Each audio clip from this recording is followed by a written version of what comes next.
Hey everyone, and welcome to DnD Horror Stories with DnD Doge. Why is it that there are always people out there that try to use Dungeons & Dragons as a way to fulfill their own sick fantasies? I don't know, but here is one of them. To the post. Sex offender Murderhobo threatens Dungeon Master after getting kicked. By Reddit user Engineerer. So I play D&D with a group of guys at our local game store. The Dungeon Master is a solid guy. He was running a game with a plain Gia vibe. I rolled up a halfling rogue, my oldest friend, a drow barbarian, and that guy, a goblin wizard. We also had a few other players kind of come and go periodically. So we had already made it through the intro and everything, and we had made it through quite a few towns and dungeons already. And we had all kind of settled into our in and out of game personalities. My rogue became sort of the bleeding heart of the group. My friend's barbarian became the more stoic, jaded one. And then there's Goblin Wizard, who was kind of loud and self-important out of game and in game. He had a kill first and ask questions later mentality. For example, we once encountered a lord who was obviously hoarding gold that he owed in taxes to the emperor. So Goblin Wizard murdered him and looted the castle. And this was by no means a one-time thing with him. Me and my friend's characters have even restrained his wizard and threatened to kill him before, to no avail. But none of this would be a major issue if it weren't for what happens next. See, the DM introduced this blacksmith's daughter.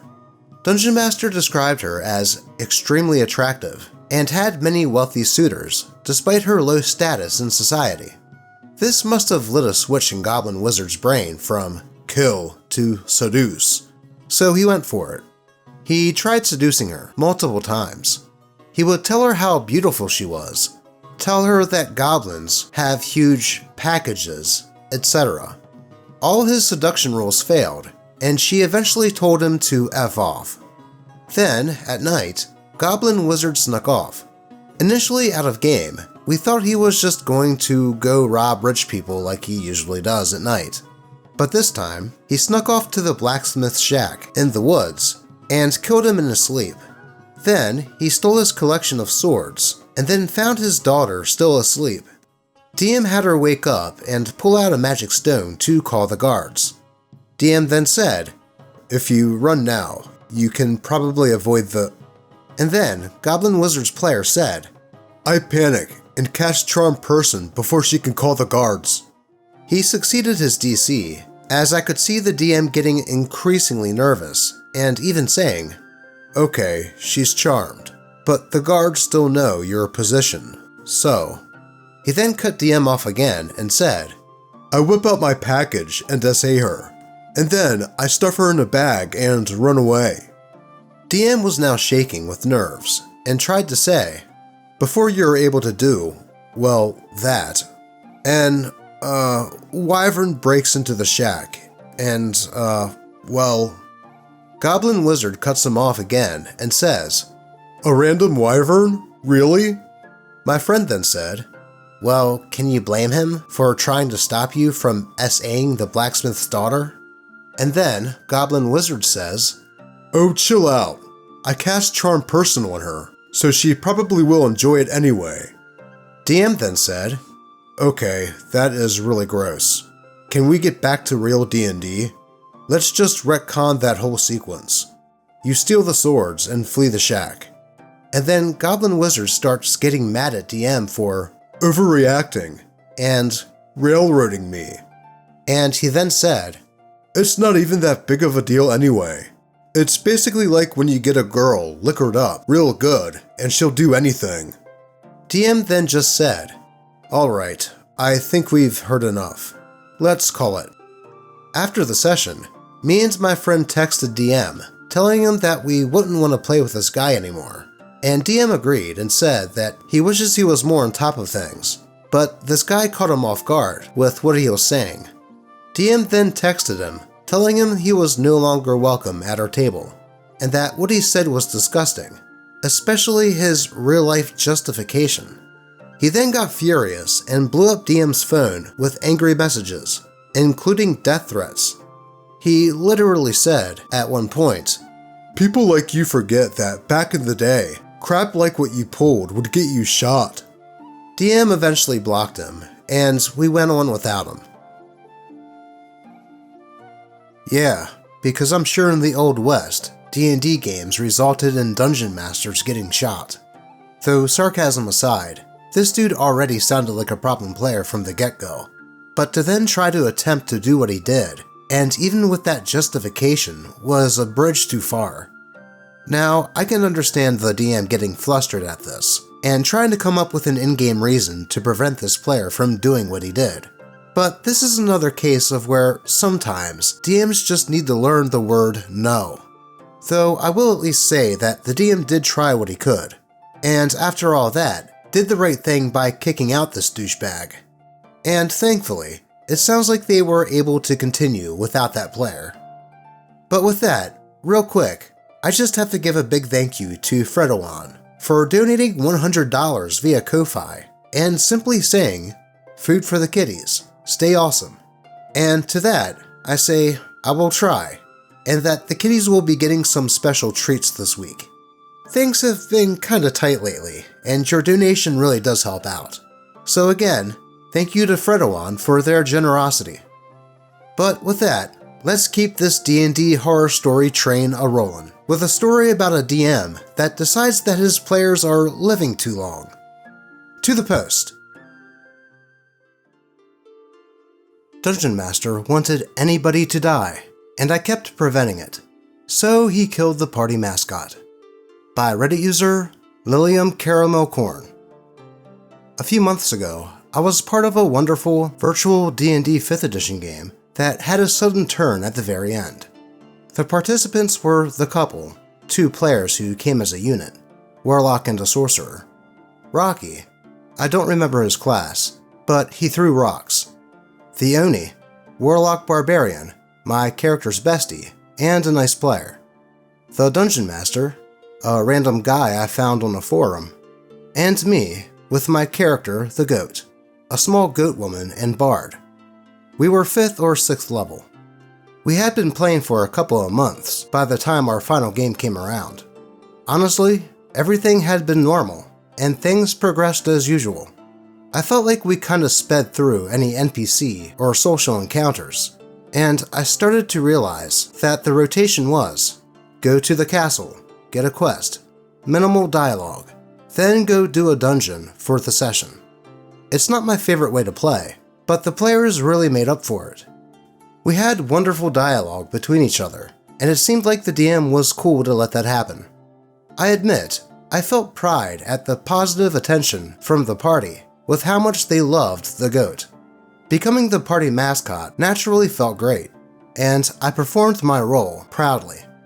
All of that to say, everybody loved having me there, and specifically the character I performed brought a lot of energy to the table. Well, after being rushed out of the castle again, the party made their way to some ruins for the next leg of our adventure. We hadn't met any definitive BBEG yet, but it seemed like we were getting close with how dangerous things were getting. Oh, there were a lot of close calls during that session. There were giant centipedes hiding in marshy waters with a deadly venom. The party managed to resist or avoid most of the bites, just narrowly. But our NPC follower wasn't so lucky, and looked rough for the rest of the dungeon. We fought through demons and centipedes, had the ground crumble beneath our feet to lava pits, and defeated a shambling bones infused with hydrated plant life before we even reached the entrance to the ruins' interior. The entire time, I felt rather proud of myself. I had been doing quite well in maintaining the health of the party and preventing multiple downs or even deaths. In the last battle with the shambling bones, I had even prevented the Oni from going down twice. In character, the party was feeling rough and beaten, but we still had to progress into the ruins to find our MacGuffin, so we took a moment to sit down and plan/recoup. We even had some cute roleplay moments. Eventually, the Dungeon Master had voices whispering to the couple, egging them to go into the ruin, and interrupting our short rest. We went in and had to fight back against supposedly respawning ghost. That is to say, we were being encouraged not to take a rest, even though our characters were knocking on death's door. So we just kept going. We fight through and get to a room with 4 statues. Our poor NPC friend, who I had been literally keeping above water in the last room, was laid down to rest, while the venom kept getting worse. We tried to short rest again, and got through it, but the Dungeon Master kept insisting something was coming, and that something was going to happen. But I think our party agreed that we would just have to deal with it, because we couldn't keep going without the rest. The Dungeon Master declares that after an hour of rest, a wind spirit guardian of some sort attacks us, telling us it must protect the prisoners. Those statues were actually the petrified bodies of some world-ending threats apparently, and our MacGuffin wasn't even in this room. We tried to insist that we weren't trying to free the prisoners, but the spirit attacked anyway. After preventing another death with a heal spell, the Dungeon Master declares that one of our party members gets thrown into the statues by the spirit, and it lands in the water, unleashing a 12-foot tall Oni, who then gave the rest of his pals a soak. At this point, I'm getting a little baffled by the turn of events. A fight breaks out, but the spirit abandons the fight and leaves us with the world-ending threats. The NPC is knocked down into death saving throws. Oh wait, no he wasn't. The moment he went down, the venom activated and turned him into a faceless, mindless demon of sorts. Really messed up stuff. The newly discovered BBEGs decide that we're not worth the slaughter, and even profess to be interested in the Oni in our party. They left, and our party tried to pick up what scraps we had left of ourselves. The tension between characters is high. Some scathing roleplay words are exchanged, and eventually, the characters decide it's best to keep going. Everybody was having a great time, or so I thought, and I was so pleased with how the narrative between characters was developing. We start exploring the lower area. A man offering a puzzle shows up. We do his puzzle, and we move forward. I think it was, "Hey, here is the key, or you could take the poop bag." But the real key is in the poop bag or something. Poop bag? Who is this guy? Billy Madison? We keep going, and eventually get to a part of the ruin that's crumbled into a cliff face. But the Dungeon Master says that my character notices a footpath in the cliff face that my little goat could traverse to get to a separated part of the hall. I take note of it, but decide I'd rather wait for the party to be together first. Some conversations happen between characters before the Dungeon Master insists to me that I should take a look at the separated area. So I hop over, with the one other person ready to follow me getting blocked off instantly by the sudden appearance of a solid wall. I assume the Dungeon Master knows what he's doing. The goat meets an old man who's willing to speak with her. He invites her into a room with history etched onto the pillars. I only get as far as being shown the pillars before we are taken back to the rest of the party. They continue down the hall and to the next puzzle before the Dungeon Master comes back to me. He asks me if the goat will have been talking to this old man for a minute. I said, sure, I guess she would talk to him for a minute or two. Then the Dungeon Master asked me to make a Constitution save and a Wisdom save. My first not-so-great rolls of the night gave me double 7s. The Dungeon Master then declares that my character is dead. He then explains that the person I'm talking to was casting a spell on me that kills a person instantly if the caster speaks to them for 1 minute. Whoa, what kind of spell would that be? That sounds like a load of BS to me. I don't know how else to describe his voice other than seemingly giddy. Certainly more energetic than it had been all night. He gets ready to move on, but everybody was stunned silent. I think he realized something, and in the middle of saying that I could make a new character, he pivoted and said I could start making death saving throws. The whole time I'm making them, he says nobody in the party knows where I am, and nobody can physically get to me. Well, I missed 2, made 2, then the final one was a miss. I could almost hear the Dungeon Master exhale before he said, "Alright, you're welcome to start making a new character, and we can reintroduce you next session." I said, "Okay, that's alright." Initially, I just felt bad and defeated, like I was ready to be a big girl and accept the loss of a loved character. But something just didn't feel right about any of that. I spoke up again a couple seconds later and said, "Wait, no, that's not alright. I don't like what just happened, and I feel like I didn't get a choice in it." The Dungeon Master told me what happened was fair, that he didn't know what I was talking about, and that he let me roll, so it's fine.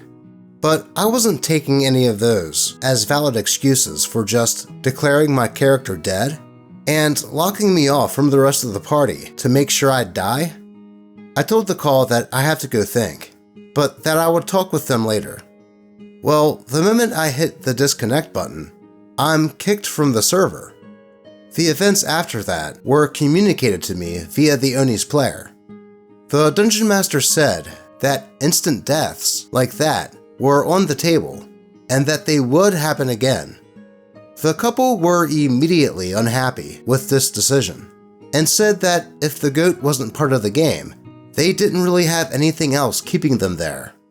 Rocky said that he didn't know it was that type of game, and left as well. Then Oni kept getting the same excuses as to how killing the goat was fair and fine to do. The Oni did the math on the rolls after learning the passing number, and communicated that my character only had a 45% chance of making those rolls to avoid instant death. From the goat's official death to the server being emptied of players, it was 30 minutes. The whole game that had been going so well up until that one moment had died in 30 minutes. I was pretty much just left with my thoughts after that, but I started to realize some things about that session. It was really lethal. We thought it was just a really tough dungeon, but now that I think about it, everything was designed to kill our characters. If we hadn't avoided the venom, some of our downed player characters would have died instantly. If we had missed a deck save on those lava pits, I bet it would have been instant death. The 2 giant mini-bosses before we even get into the ruin, who did massive numbers that were only softened by me playing my role as a bard well. I was left to wonder why in the world he was trying so hard to kill us suddenly, and if maybe me preventing so many deaths as our only supportive character made me a target for the Dungeon Master. The hostility was so sudden. Well, at least I came out of that game with some wonderful artwork and memories of that party. I guess the great part of the Dungeon Master being reluctant to engage us in roleplay is that he's oddly barely in my memories of that game. It really was mostly made by the wonderful players, which is a shame because I don't deny the Dungeon Master had a wonderful world and interesting story to tell. He even insisted we write complex backstories to implement into the game. I had been working with him for a while on developing the goat into this world. But I guess none of that mattered by the end. Somebody had to die, and I guess I was the person he lost his patience with. TLDR, Dungeon Master got bloodthirsty to kill a party member, and railroaded my character to an early grave after saving the player characters multiple times. Well, that is certainly an effed up way to kill off a player's character. I mean, the Dungeon Master was basically telling OP that this was the way to go. I mean, usually, if a player is about to step on a trap or do something stupid, a good Dungeon Master would do an "Are you sure about that?" But OP wasn't doing anything stupid. OP was basically told by the DM, "Hey, go this way," before cutting her off from the rest of the party. And the whole talking to a dude kills you instantly thing was really stupid. It just sounds to me like this DM really wanted to kill off a player character, because they probably developed a player versus DM mentality. I mean, shit, just the way that OP said how he sounded giddy at that part just tells me as much. Though, at least the other player stood up for OP, after the DM just kicked OP from the server for simply saying that they would have to think about making a new character.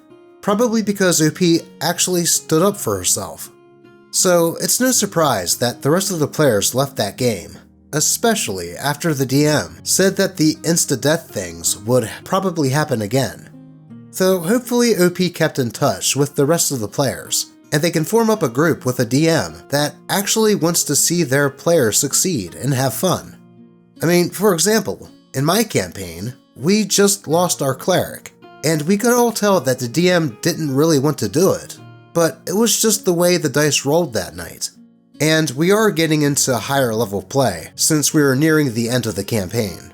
But I digress.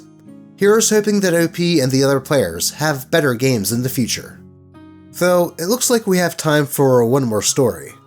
But before we get to that, you know the deal by now. I show you a kitty, and you give the video a like.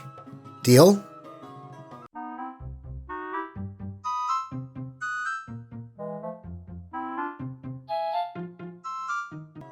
Hey, the internet runs on cats after all, right? But with that, let's get to a DnD horror story about a dungeon master that has a really cool premise for a Dungeons & Dragons campaign, but lets his lack of wanting to roleplay make it all fall apart. To the post. DM. Only dumb people ask questions during mission briefings. By Reddit user Alandor5. 1. The game premise. This happened a few years ago. It was a game of Dungeons & Dragons 5th edition, played on Discord through text chat. I did not know the DM or the other players before that. The group was brought together by the DM posting an ad on some Discord server. The premise of the game was that it was set in some far future of Faerun, where the Underdark was in the process of being colonized by a faction called the Surface Alliance. Our level 1 characters were recently hired by the Surface Alliance to aid in the colonization efforts. All of this was explained in a short paragraph. I was playing a cleric of Lathander, and the other players were a wizard, ranger, and I think a barbarian. 2. Character creation. The Dungeon Master insisted on walking everyone through character creation individually, even though there wasn't anything different there from regular 5th edition. During this process, me and the DM chatted a bit. He kept praising me as the only one who didn't have any ridiculous demands, that I didn't waste his time and filled in my sheet correctly, and lamented the fact of how hard it is to find decent players. He also kept repeating that I won't be allowed to make any changes once character creation is complete. As a part of character creation, the DM also insisted on having everyone fill out their character's personality, ideals, bonds, and flaws, with only the default 5th edition ones being allowed. Anyway, shortly after finalizing my character creation, I thought about changing my character's ideal, which is basically just something to give the player an idea of how to roleplay the character, and has no mechanical implications. I asked the DM if he would be alright with this. In response, I received a very long message where he chastised me for even asking him that. It started along the lines of, I have warned you that there won't be any changes to your character after character creation is finished. You have surely imagined that I would give in to your ridiculous demands. And it went on, berating me for wasting his time, with a, hopefully one day you'll learn to understand that no means no, at the end. I was really surprised at the sudden hostility, especially since the change I asked to make was about equivalent to changing my character's hair color, and if he didn't want me to change it for whatever reason, he could have just said so. But I decided to give the DM the benefit of the doubt, figuring that he had a bad day, and that the other players kept pestering him with ridiculous demands, per the conversation we had earlier. So I just let it slide. 3. The game itself. So the game starts, and we have a very brief introduction. Apparently, there are now many colonies in the Underdark, and the way to travel between them is by magic trains. We are on one such train, traveling to one such underground town built by the surface colonists. That's the extent of the information we were given. Immediately after getting off the train, our characters met up at the local town hall with some Drow General, a high-ranking member of the Surface Alliance. We were told that we know very well who this guy is, without much detail as to what we know of him. Basically just a few sentences along the lines of, "This guy is a big deal. He's a hero. Your characters heard of him and are impressed by his exploits. This is the first time you are meeting him in person." The Drow General then starts a mission briefing that approximately went like this. "General, there's a sprawling network of giant caves nearby that seemingly stretch for miles. We need you to act as scouts, explore that cave system, and see what's in there. Any questions?" Wizard: "So, any idea of what we might expect in there?" General: "What the hell, you moron? Why do you think we need you to explore it? We don't know anything." Wizard: "I meant, what should we watch out for? Or any general advice for this area? This is my first time in the Underdark." General: "You're supposed to be the ones to scout out that area." Me: "Well, you have some general idea of how big those caves must be, so presumably there were some people who discovered these caves before us. Maybe we could talk to them and learn something." General: "No, you moron. We're going to be the first ones to ever set foot in there." Ranger: "Okay, where's the entrance to this cave system we are supposed to explore?" General: "That's one of the things you're supposed to find out." This was the general way this mission briefing went.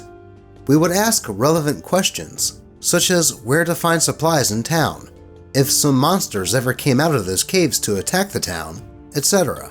And the Drow General treated it as the dumbest possible question to ask. This was always accompanied by passive-aggressive descriptions from the DM, such as, "By the look on the General's face, you can tell that he obviously thinks you are a moron." Or, "As soon as you ask that, the General's opinion of you sinks even lower than before." And, "The General is thinking why he even has to work with these morons." And similar. Most of this was directed at the Wizard, since he asked the most questions. The DM even wrote a joke in the out-of-game chat that our characters should all have much lower intelligence scores, based on the way that we were role-playing thus far. Ranger then came up with the idea that, since we don't know anything, our group should split up for a bit. He'll go look for the cave entrance, while the rest of us will scour the town for supplies and any useful information we might learn there. The plan would be to later meet up at the town square, and then go explore those caves. The DM seemed to be furious at this idea. I get not wanting to split the party up, but there's better ways to communicate that. Basically, the Dungeon Master wrote a long, angry post in the out-of-game chat addressed to the Ranger that if his character separates himself from the rest of the party, even for a moment, then he will take that as him leaving the game. The DM then went on a rant about how hard it is to run the game, that one of his players, the Ranger, wants to walk out of his story, and that we all don't know what being scouts means. Also, that we all pester him with irrelevant and dumb questions, particularly the Wizard, and that his anger at us is affecting his in-character writing, which was obvious with all the descriptions of our characters being regarded as morons. 4. Post-game argument. The DM's angry rant resulted in an argument between us and him about us not having enough information, and that those constant digs on the intelligence of our characters just for asking questions are really tiring. The DM claimed that everything our characters ask about is in the World Information Channel, so it's our fault for not reading it. Anyway, there was barely anything in the World Information Channel, only the basic premise of the game, that being Underdark colonization. Nothing that would be useful. When confronted by this, the DM claimed that it should be enough, and that the Drow General doesn't know why we were asking him things about these caves in the town, since he just arrived on the same magic train we did, which was never said previously, and knows as much as we do. Also, that the Drow General only came to the Underdark this summer. Wizard then pointed out that we don't even know what season it is in the game, so we have no idea how long ago that is. The DM responded by berating the wizard, and after an argument with him, claimed that he's getting really upset by this game, and blamed him in particular for it. Wizard apologized, and DM decided to call for a short break, and said that we'll discuss things afterwards, once everyone's calmed down. About 20 minutes later, Wizard is no longer on the server. The DM announced to us that he decided to just kick Wizard, and that we were going to look for a replacement player. He also told us that he expanded the World Information Channel a bit to stop the constant dumb questions. The only thing he added there was a short paragraph titled, Seasons in the Underdark. That was basically this. Underdark is underground. There are no seasons, and it's impossible to tell what season it is on the surface while one is underground. This was obviously a dig at the wizard, except that when he mentioned that we don't even know what the current season is in the game, it was in response to the DM claiming that the Drow General was only in the Underdark since this summer, and us not knowing how long ago that is supposed to be. So, way to miss the point. Anyway, this was enough for me. I just wrote in the out-of-game chat that I won't be playing in this game any longer, and left the server. I don't know if Ranger and Barbarian left as well, but I'd be surprised if they stayed. Holy crap, talk about a frustrating and adversarial DM. All of those questions the party were asking the General made total sense in the context of what their quest was, and would be the type of information they would need. It just seemed like the DM wanted to say, go here, do this, without any type of roleplay, and just wanted the players to be like, okay, we go to cave now. Plus, I can understand a dungeon master saying that once a player's character sheet is done, that there is no changing the stuff that is mechanical, because that could just become a big headache. But changing things like personality traits and goals really doesn't have that much of an impact on a character, especially at the beginning of a campaign, unless that player is trying to change alignment or something, which doesn't sound like what OP was trying to do at all. Overall, it just sounded like this DM was a bit of a control freak and a bit of an a-hole, and I don't blame OP for noping out of there, especially since the DM kicked a player simply for asking a question. Though I do have to say that it is a shame, because that concept for the campaign did sound pretty neat. So hopefully, OP and those other players have since found other games to play in, with a Dungeon Master that doesn't have such a short fuse. But that is all I have for you today. As always, I really do appreciate all of you, and I hope that your games remain horror story free. Until next time.